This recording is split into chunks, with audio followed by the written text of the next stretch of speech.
Hey YouTube, it's Hannah Loba. If you want more MotoAmerica content, check out the new and vastly improved MotoAmerica Live Plus app. It's the only place you can catch all the race action in one place all season long. Click the link in the description below. PJ Jacobsen, Matthew Skoltz, and Jake Lewis, your front row. Then we have Blake Davis, Gerardo, and Ty Scott. A little further back, Kayla starting from 7th place next to Larry Pegram and Mesa with Max Van, David Anthony, and Teague Hobbs outside of row 4. Kristen Grigg, Chase Black, Corey Alexander. They finally got his bike running this morning, Greg. He did a full session with Snead, Collins, and LaRoche back there. So for Corey, he's got some work to do, but they got that bike running, that Rahal team. Owen Williams, Nassani, Mags, No, Soltis, and De Leon. Omen, Rivera, Horney, Enriquez, Yelton, and Jacob Crossman. And do we have one more row, Greg? I think we got one more row. Yeah, we got more. Vandell Murphy, Tropkoff, Larry Davis, and Geyser Hernandez. Good to see Geyser out here all the way from the West Coast. So no, he's never seen this place. So 18 laps scheduled for Supersport race number 2, and revs are up. Bikes are away, and everybody on the front row got a good start. But who gets the nod as they go into turn number 1? It's going to be your championship points rival in PJ Jacobsen, the number 15. Did you see Kayla just ride around the outside of people? She's up to 4th. So Kayla comes from the 3rd row, puts herself in 4th. Tremendous start from that young lady. As you see, Ty Scott, he's going to take the charge to PJ Jacobsen right off the bat.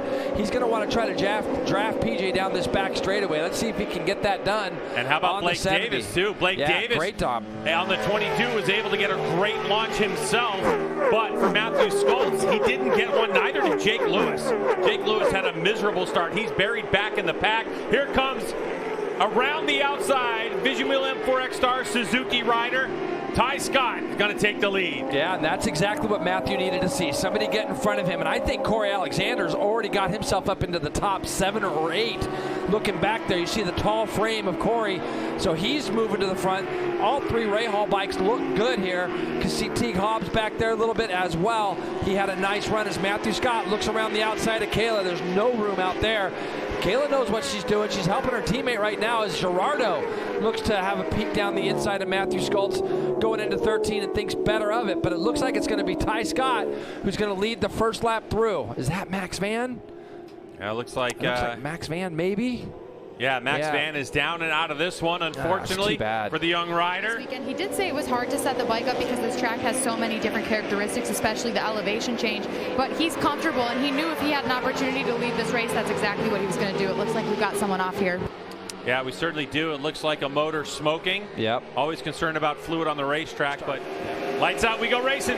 Here we go. All right, looks like a better launch from the front row, but Jake Lewis, he's on that 85. Kind of the same thing, although this time Kayla Yaakov going around the outside of everybody once again. Wow, out in the yellow paint for Yaakov, but looks like she's going to be in 5th spot, and Jake Lewis definitely a better start, but your leader is PJ Jacobsen.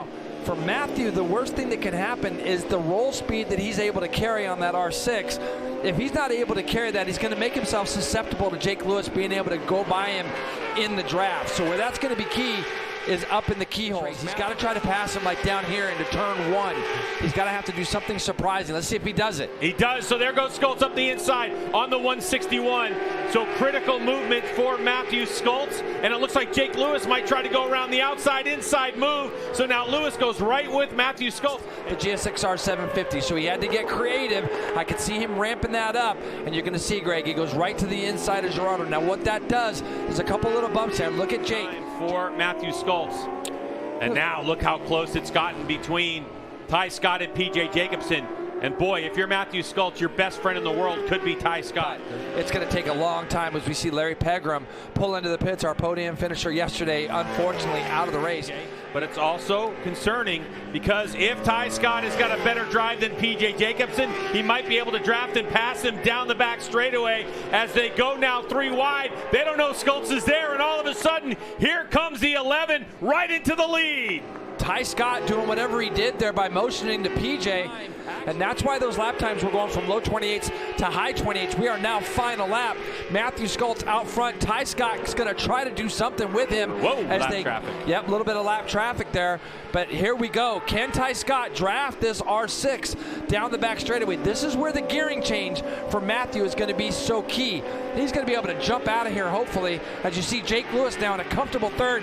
Matthew got out of there great. He certainly did, and Ty Scott worried about what's going on behind him, not focused on what's in front of him. But here they come down the back straightaway for the final time, and Matthew Skoltz so deep on the brakes on that Yamaha R6, able to hold off any thought that Ty Scott had on passing him.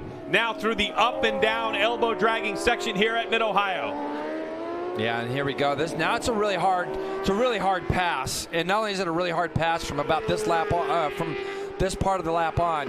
Matthew Skoltz, he's a cagey veteran, Greg. He's been around a long time. He's going to be putting that bike in places that he knows it's going to be very difficult for Ty Scott to do anything. And you almost got to think, as bad as Ty wants to win, a podium here for that M4 bike would be a nice thing. Matthew's just got to keep it nice and tight and tidy through this big long right, which is exactly what he's done. Put that R6 in the right spot. He looks like he's pretty good here. From far back, what a performance from the South African.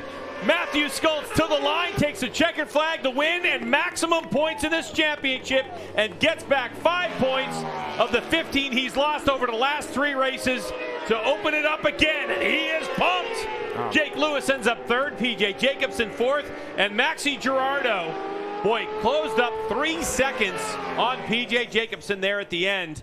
So 25 points for Skoltz, 13 points for PJ Jacobsen. Here's a look at those results.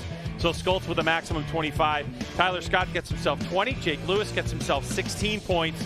PJ Jacobsen with 13.